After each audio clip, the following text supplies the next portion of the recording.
हम अपनी रोज़मर्रा की ज़िंदगी में अपने आसपास कई सारी चीज़ें देखते हैं।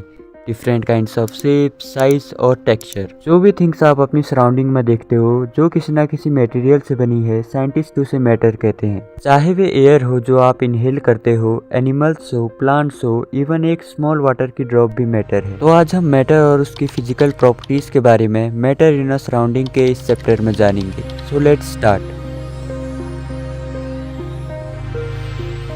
तो सबसे पहले सवाल आता है कि मैटर है क्या। So everything available in environment that have mass and occupy space is called matter. For example, जिस फोन या बुक से तुम पढ़ रहे हो वो एक मैटर है, क्योंकि बुक कुछ ना कुछ स्पेस ऑक्यूपाई करती है और उसका भी कुछ ना कुछ मास होता है। एक और एग्जांपल ले लो, जो एयर तुम इनहेल करते हो, क्या वे एक मैटर है? तो हाँ, एयर एक मैटर है, क्योंकि एयर कुछ ना कुछ स्पेस ऑक्यूपाई करती है और उसका भी कुछ ना कुछ मास होता है। तो इसलिए हम कह सकते हैं कि matter is made up of particles which is very small in size.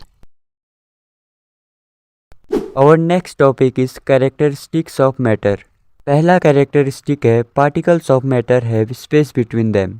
यानी एक पार्टिकल और दूसरे पार्टिकल के बीच में कुछ ना कुछ थोड़ा सा गैप होता है, और तभी तो हम किसी चीज़ को दूसरी चीज़ में मिक्स कर पाते हैं। फॉर एग्जाम्पल, दूध में चीनी मिलाना और पानी में नमक को घोलना, और इसी मिक्सिंग के प्रोसेस को हम डिफ्यूजन भी कहते हैं। सेकेंड कैरेक्टरिस्टिक है कि particles of matter are continuously moving.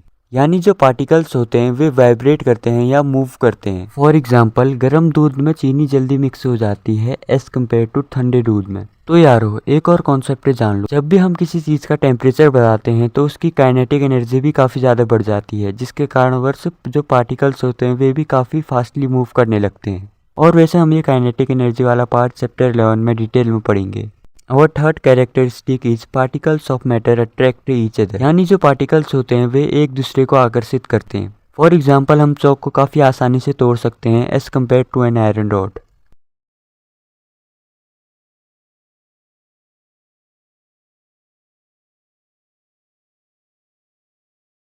और next topic is states of matter. तो ये तो हम बचपन से पढ़ते आ रहे हैं कि 3 प्रकार के स्टेट्स होते हैं, सॉलिड, लिक्विड और गैस। तो इस टॉपिक में हम पार्टिकल्स के बिहेवियर को जानेंगे इन तीनों स्टेट्स में। पहला है सॉलिड स्टेट। इस स्टेट में मैटर के पार्टिकल्स के बीच में काफ़ी कम स्पेस होता है, लेकिन फोर्स ऑफ अट्रैक्शन की बात की जाए तो इस स्टेट में फोर्स ऑफ अट्रैक्शन काफ़ी ज़्यादा होता है। और अगर पार्टिकल्स की स्पीड के बारे में बात की जाए तो इस स्टेट में पार्टिकल्स की स्पीड काफ़ी ज़्यादा कम होती है, क्योंकि मैटर के पार्टिकल्स के बीच में काफ़ी कम स्पेस होता है। Second is liquid state. इस स्टेट में मैटर के पार्टिकल्स के बीच में ठीक ठाक स्पेस होता है, यानी मीडियम स्पेस होता है, और फोर्स ऑफ अट्रैक्शन भी मीडियम होता है। स्पीड की बात की जाए तो इस स्टेट में ना ही ज़्यादा स्पीड होती है और ना ही बहुत कम स्पीड होती है। Third state is gaseous state. इस स्टेट में मैटर के पार्टिकल्स के बीच में काफ़ी ज़्यादा गैप होता है, लेकिन फोर्स ऑफ अट्रैक्शन काफ़ी ज़्यादा कम होती है। स्पीड की बात की जाए तो इस स्टेट में पार्टिकल्स की मूवमेंट सबसे ज़्यादा होती है एज कम्पेयर टू सॉलिड और लिक्विड स्टेट, क्योंकि पार्टिकल्स के बीच में काफ़ी ज़्यादा गैप या स्पेस होता है।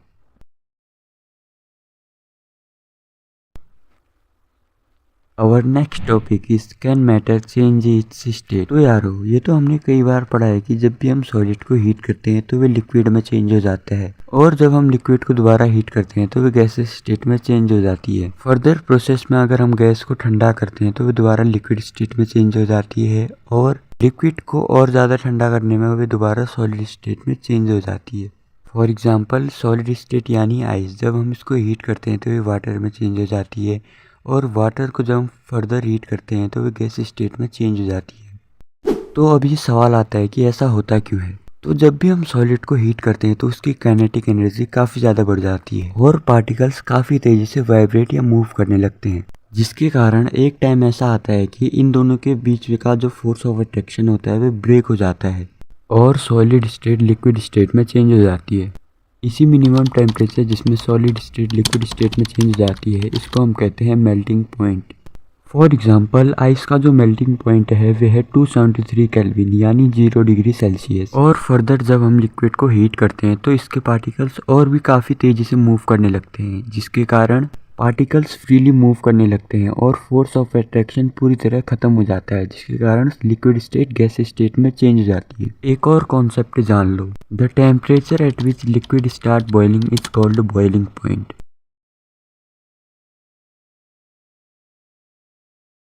रिमेंबर, टेम्परेचर की एसआई यूनिट केल्विन होती है, ना कि celsius. 0 degree celsius is equal to 273 kelvin and 100 degree celsius is equal to 373 kelvin. तो आपके एग्जाम में कई बार सवाल बन के आता है कि सेल्सियस को केल्विन में चेंज करो या केल्विन को सेल्सियस में चेंज करो। तो सेल्सियस को केल्विन में चेंज करने के लिए आपको 273 में वही टेम्परेचर ऐड करना होगा जिसको आपको केल्विन में बदलना है।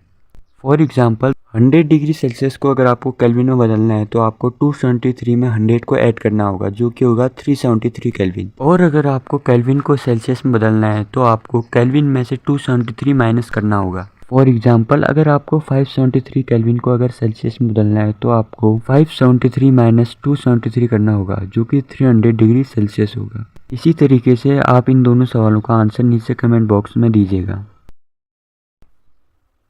तो यारो, जो अब मैं बताने जा रहा हूँ वे काफ़ी ज़्यादा इंपॉर्टेंट है, तो ध्यान से सुनना। जैसा कि हमने पढ़ा, जब हम सॉलिड को हीट करते हैं तो वो लिक्विड में बदल जाता है। इस प्रोसेस को हम कहते हैं फ्यूजन। और जब हम लिक्विड को हीट करते हैं तो वे गैस में बदल जाता है, तो इस प्रोसेस को हम कहते हैं वेपराइजेशन। ध्यान रखना, वेपराइजेशन, ना कि इवेपोरेशन। वैसे हम ये इवेपोरेशन वाला टॉपिक बाद में पढ़ेंगे। और जब हम गैस को ठंडा करके लिक्विड में बदल देते हैं तो इस प्रोसेस को हम कहते हैं कंडेंसेशन। और जब हम फर्दर लिक्विड को ठंडा करके सॉलिड में बदल देते हैं तो इस प्रोसेस को हम कहते हैं सॉलिडिफिकेशन। और ये भी याद रखना, जब हम सॉलिड को डायरेक्टली गैस में बदल देते हैं या गैस को डायरेक्टली सॉलिड में बदल देते हैं तो इस प्रोसेस को हम कहते हैं सबमिलेशन। तो अब टाइम आ गया है कि हम इवेपोरेशन के बारे में पढ़ें। तो इवेपोरेशन होता क्या है? The phenomena of change of liquid into vapour at any temperature below it's boiling point is called evaporation. यानी किसी भी लिक्विड का वेपर में चेंज होना उसके बॉइलिंग पॉइंट में पहुंचने से पहले, इसी को हम कहते हैं इवेपोरेशन। फॉर एग्जाम्पल, जब गलती से आपसे फ्लोर में पानी गिर जाता है तो वो कुछ टाइम बाद वेपर में चेंज हो जाता है उसके बॉइलिंग पॉइंट में पहुंचने से पहले। It is because of evaporation. अब हम पढ़ेंगे फैक्टर्स अफेक्टिंग इवेपोरेशन।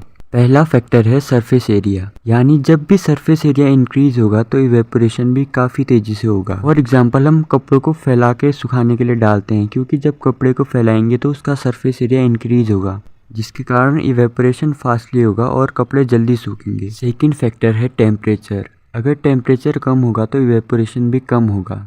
ये तो हमने कई बार नोटिस करा होगा कि कपड़े धूप वाले दिन जल्दी सूखते हैं, क्योंकि उस दिन टेम्परेचर काफ़ी ज़्यादा होता है, जिससे इवेपोरेशन की प्रोसेस काफ़ी तेज़ हो जाती है और कपड़े जल्दी सूख जाते हैं। थर्ड फैक्टर है ह्यूमिडिटी, यानी कि नमी। अगर एटमॉस्फेयर में ह्यूमिडिटी यानी नमी कम है तो इवेपोरेशन ज़्यादा होगा, और अगर ह्यूमिडिटी ज़्यादा है तो इवेपोरेशन कम होगा। फोर्थ फैक्टर है विंड। ये तो आपने कई बार नोटिस करा होगा कि विंडी डे में कपड़े काफ़ी जल्दी सूख जाते हैं, यानी कि अगर विंड ज़्यादा है तो इवेपोरेशन भी ज़्यादा होगा, और अगर विंड कम है तो इवेपोरेशन भी कम होगा।